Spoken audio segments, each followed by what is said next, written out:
नमस्कार श्रोते हो मित्रांनो, तुम्हाला माहीत आहे का की तुमचे प्रलंबित खटले राष्ट्रीय लोक अदालतीमध्ये सामंजस्याने आणि कायमचे मिटवता येतात? आज आपण याच विषयावर चर्चा करणार आहोत. आपल्यासोबत आहेत कायदेतज्ञ जे आपल्याला आगामी राष्ट्रीय लोक अदालतीबद्दल माहिती देणार आहेत. सर, स्वागत आहे आपले. धन्यवाद. सर्व श्रोत्यांना माझा नमस्कार.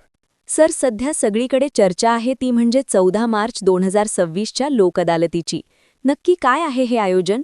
नॅशनल लीगल सर्व्हिसेस ऑथॉरिटी म्हणजेच नॅल्सामार्फत दरवर्षीप्रमाणे यंदाही राष्ट्रीय लोक अदालतींचे आयोजन करण्यात आले आहे. या वर्षातील पहिली राष्ट्रीय लोक अदालत शनिवार 14 मार्च 2026 रोजी आयोजित केली जाणार आहे. हा एक असा मंच आहे जिथे पक्षकार आपले वाद आपापसातील संमतीने आणि कायदेशीररित्या कायमचे मिटवू शकतात. पण सर, लोक अदालतीमध्ये नेमकी कोणती प्रकरणे घेता येतात? सर्वच खटले तिथे मिटवता येतात का? उत्तम प्रश्न.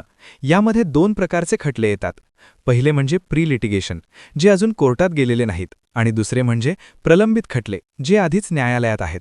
मुख्यत्वे करून चेक बाउन्सची प्रकरणे, बँक वसुली आणि कर्ज परतफेडीचे वाद, अपघात विमा भरपाई आणि कामगार विवाद, वीज आणि पाणी देयकांशी संबंधित तक्रारी, वैवाहिक आणि कौटुंबिक वाद, घटस्फोटाचे खटले सोडून, तसेच महसूल, जमीन संपादन आणि इतर दिवाणी खटले. हे तर खूपच फायदेशीर वाटतंय. पण लोकांना भीती वाटते की लोक अदालतीचा निकाल दिला तर पुढे अपील करता येते का? हेच तर लोक अदालतीचे वैशिष्ट्य आहे. लोक अदालतीचा निकाल हा अंतिम असतो.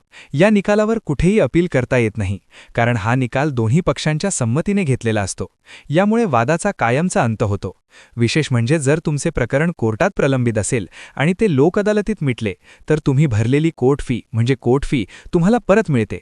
वाह, म्हणजे पैसाही वाचतो आणि वेळही. मग नागरिकांनी यासाठी काय पूर्वतयारी करावी? नागरिकांनी आपल्या जवळच्या जिल्हा किंवा तालुका विधिक सेवा प्राधिकरणाशी संपर्क साधावा. तिथे आपल्या प्रकरणाची नोंदणी करावी. प्रशासनाकडून सध्या डिजिटल प्लॅटफॉर्मचा वापर करण्यावरही भर दिला जात आहे, जेणेकरून नोटीस मिळवणे आणि प्रक्रिया पूर्ण करणे सोपे होईल. खूप खूप धन्यवाद सर. तर श्रोते हो, लक्षात ठेवा, शनिवार 14 मार्च 2026 ही संधी सोडू नका. आपले वाद मिटवा आणि तणावमुक्त व्हा. अधिक माहितीसाठी www.nalsa.gov.in या संकेतस्थळाला भेट द्या.